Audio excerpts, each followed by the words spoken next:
अयोध्या में रामलला के भव्य मंदिर की प्राण प्रतिष्ठा कैसे होगी, रामलला को कैसे वस्त्र पहनाए जाएंगे, इसकी भी डिटेल सामने आ चुकी है। मुख्य पुजारी महंत सत्येंद्र दास ने ये जानकारी देते हुए कहा कि भगवान श्री राम के बाल स्वरूप को स्वर्ण के कपड़े पहनाए जाएंगे। यानी कि आप समझिए, केवल सोने के आभूषण ही नहीं होंगे बल्कि सोने के कपड़े भी पहनाए जाएंगे।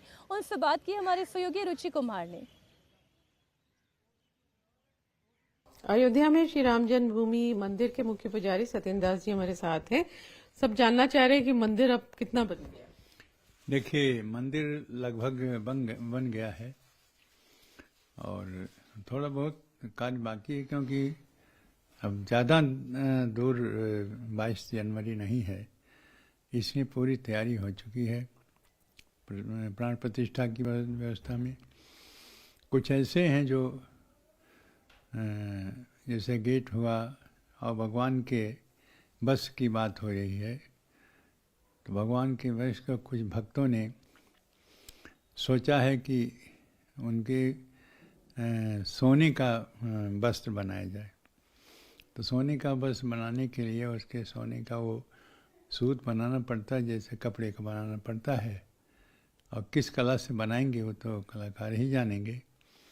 तो उस दिन भगवान के प्राण प्रतिष्ठा होने के बाद जो वस्त्र धारण करेंगे वह सोने का बना हुआ वस्त्र को पहनेंगे। सोने का वस्त्र, सोने का मुकुट, सोने का कुंडल और इस तरह से उनके हार, ये सब सोने के ही रहेंगे।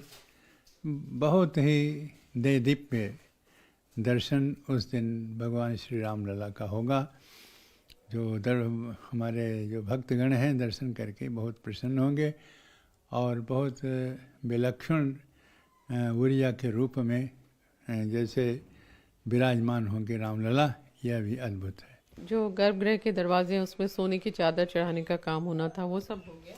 अभी हुआ नहीं है, लेकिन होने के उसके चादर बन रहे हैं और वो लग जाएगा इसी दिसंबर लास्ट में। जैसे जो प्राण प्रतिष्ठा होगी और उसके पहले अभी चंपत राय जी ने बताया कि मूर्ति कौन सी लगेगी वो अगले जनवरी में फाइनल हो जाएगा, तो उसके पहले मूर्ति किस तरह से उसकी प्रतिष्ठा की जाती है? देखिए, नई मूर्तियों में प्राण प्रतिष्ठा की बात होती है। जो हमारे शास्त्रों में, वेदों में वर्णन है कि इन मंत्रों के द्वारा और इन विधियों के द्वारा प्राण प्रतिष्ठा वह प्रभु की जाती है, तो उसकी पूरी तैयारी है और वैदिक यह विद्वानों के द्वारा होता है और वेद मंत्रों के द्वारा उसको किया जाता है, जिसमें सबसे पहले मंत्रों के द्वारा उनका स्नान होता है। इसके बाद में उनको अन्नादिवास, अन्न में रख करके और उनको रखा जाता है। फिर उसके बाद में पुष्पाधिवास, पुष्प में रखा जाता है और उसके औषधवास रखा जाता है।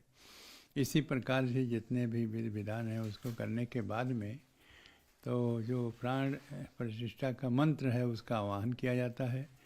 उसके द्वारा ही उस मूर्ति में शास्त्रों के द्वारा वर्णित मंत्रों के द्वारा वह भगवान की प्राण प्रतिष्ठा होती। उसमें ये आभास होता है कि स्वयं प्रभु इस प्रतिमा में विराजमान हो गए हैं, राम की प्रतिमा में, और उनका वही शक्ति है, वही स्वरूप है और उसी प्रकार के फल मिलते हैं जिस प्रकार से भक्तों की इच्छा होती है।